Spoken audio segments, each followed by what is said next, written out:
Sisyphus was a character who played many roles in Greek mythology. He's identified as the founder and the first king of the city of Corinth, where legend credits him with being one of the pioneering promoters of the science of navigation. Some early Greek legends even suggest that he was the father of Odysseus, although most, of course, say it was Laertes.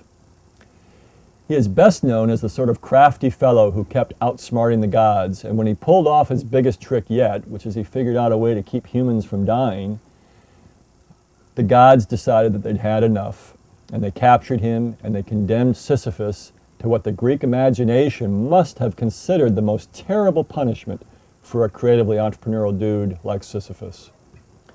The gods cursed him and condemned him to push a huge rock up a steep mountain, a task that took the whole day. But then at the end of the day, just as the rock approached the top of the mountain, it rolled back down again, and Sisyphus had to follow it down and begin again, day after day, for all of eternity.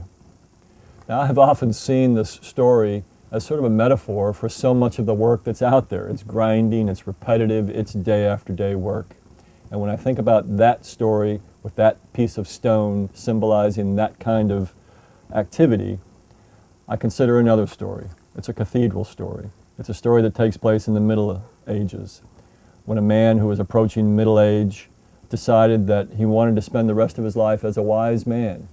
And so he did what a medieval man would have done. He approached his parish priest and said to his priest, "I want to dedicate myself to becoming a wise man." And the priest gave the advice that a priest most likely would have given at that time, which is, go on a pilgrimage to the cathedral. It's when you're at the cathedral that you will find the men who can help you develop your wisdom. Well, the good fortune that this pilgrim had, for he now became a pilgrim as he went to the cathedral, was that a new cathedral was being built. So it was no longer going to be weeks and weeks of pilgrimage to find the closest cathedral. He'd get there within a few days. And so he set upon his pilgrimage. He was traveling through the countryside for a few days.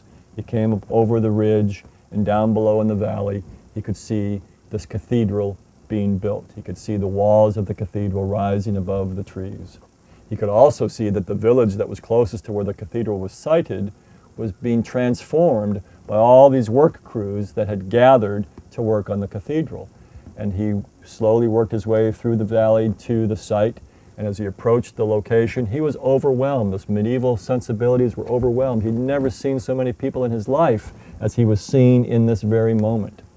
And it sort of befuddled him, and he was a bit bewildered, but slowly and surely he began to approach the work site.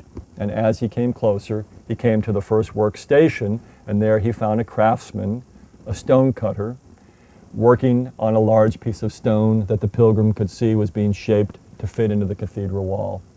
Well, this man who was working on this piece of stone was doing it in a fashion that even the pilgrim could see was rather haphazard, rather uninspired. He was chiseling occasionally. This workman himself seemed to be as distracted and befuddled by his surroundings around him as the pilgrim had initially been when he first saw them. But slowly the pilgrim developed the courage to come up to the man and say, "Excuse me, here's who I am. I'm a pilgrim in search of wisdom. Who are you and what is it that you're doing?" And the man told him his name and said, "What I'm doing is I'm a stone cutter." So the pilgrim said, "Thank you very much." And he moved on, and there he found a second workstation similar to the first. There was a craftsman chiseling a piece of stone, only this man was working with much more diligence, with much more enthusiasm, striking 3 blows to his stone for every one that the first man had been striking, and there seemed to be much more precision to his blows. And so the pilgrim came up to the stone cutter and said, "Well, what is it that you're doing?" And the stone cutter said, "Well, I'm feeding my family." And the pilgrim nodded his head. He understood. And so he journeyed on, and there he came to a third work site where again a craftsman was working on a piece of stone.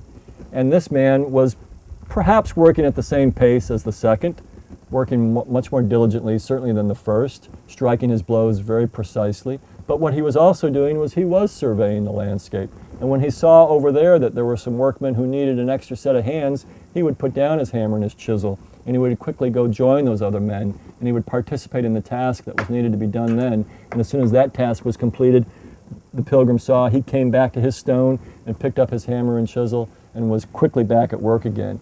And as the man got closer, he realized that he was hearing some music and that music was coming from the stonecutter. He was singing a song as he was working, doing his job. And the pilgrim was very struck by this. And he came to the man and he said, "Excuse me, here's who I am and here's why I'm here. Can I ask you what you're doing?" And the man, with a glisten to his eye and a smile on his face and great delight in his voice, said, "Oh yes, I'm happy to tell you what I'm doing. I'm building a cathedral." That's what servant leadership can do for you. Servant leadership can provide you with the template, with the tools, with most importantly, the perspective to help you help the people who work for you take that Sisyphus-like onerous daily work and transform it not into stone cutting, not even to just the work where you're feeding your family, but to work where the people who are engaged in it see themselves as building a cathedral.